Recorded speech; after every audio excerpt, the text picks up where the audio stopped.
Tonight, we'll bring you all these stories. We will tell you why Russian President Vladimir Putin is obsessed with Ukraine. I'm Palki Sharma Upadhyay and this is Gravitas Plus. We begin in the 9th century.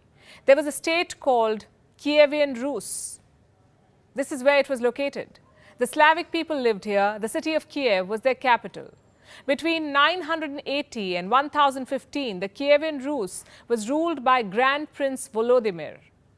In Russian, his name is Vladimir. In Ukrainian, Volodymyr. And as fate would have it, these are also the names of the presidents of these two countries today. Anyway, Russians, Ukrainians, and Belarusians draw their lineage from this Slavic state.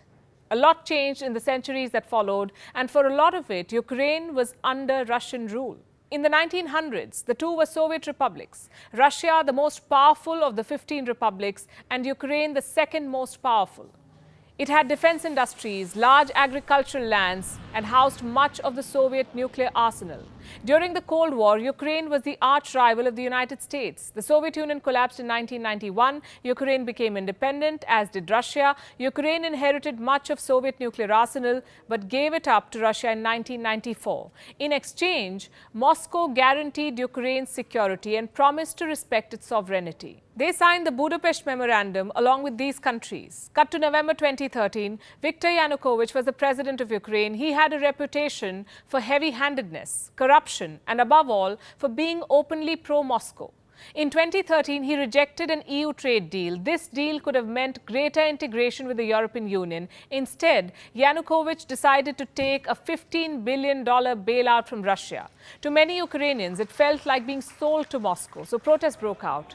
They were called Euromaidan. Euro because these protests were about Europe, and Maidan because they happened in Kiev's Maidan, what we today know as the Independence Square. Here, protesters chanted, "Sign the EU deal, Yanukovych must step down." Russia supported the president, the West supported the protesters. In February 2014, Yanukovych's government was toppled, the president was driven out of Ukraine, he fled to Russia.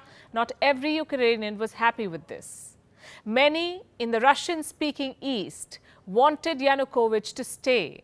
When he was driven out, the minority felt disenfranchised. On the other side of the border, Russia was angry it had lost its puppet. To salvage the situation, Moscow annexed Crimea. Why Crimea? Well, let's now zoom into this part of the world. Crimea is a peninsula. It is located in the Black Sea. In 1954, Soviet leader Nikita Khrushchev transferred Crimea. It was given to the Ukrainian Soviet Socialist Republic from the Russian Soviet Socialist Republic. Why? Khrushchev hoped the transfer would strengthen, quote-unquote, brotherly ties between the Ukrainian and Russian people. Both Russia and Crimea were part of the Soviet Union. So this transfer did not mean very much. When Ukraine became independent in 1991, Crimea joined it. The peninsula was given special autonomy. It remained home to Russian military bases. Moscow promised to respect Crimean autonomy. Many in Russia were of the opinion that Crimea should not have been allowed to join Ukraine. In 2014, when Yanukovych was ousted from power in Ukraine, Russian military began seizing government buildings in Crimea. Soon the entire peninsula was under military occupation. A referendum followed. On the 16th of March 2014, Crimeans voted to become a part of Russia. Was this vote legitimate? Well, it depends on who you ask. For Putin, this was Crimea's liberation. For the rest of the world, this was Crimea's annexation. The focus then shifted to eastern Ukraine, where Russia-backed separatists had seized territory. Ukrainian forces did not launch an all-out offensive at first, but on the 17th of July 2014, when a flight carrying 298 people was shot down by these rebels, Ukrainian forces decided to flush out the rebels. The separatists began losing ground, so the Russian army stepped in. They invaded eastern Ukraine and fought alongside the rebels. What followed was a series of talks between Russia, Ukraine, and the West. They resulted in the Minsk Accords.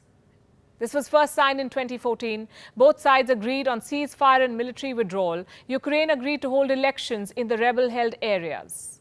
8 years on, the Minsk Accords remain unimplemented. Ukraine stands as the largest European country excluding Russia.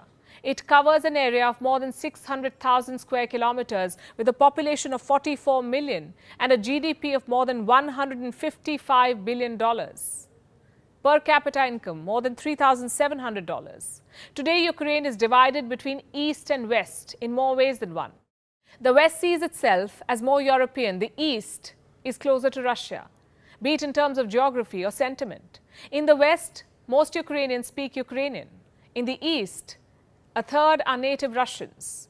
In the West, Russia is looked at with suspicion. In the East, Russia is looked at through the lens of shared history and heritage.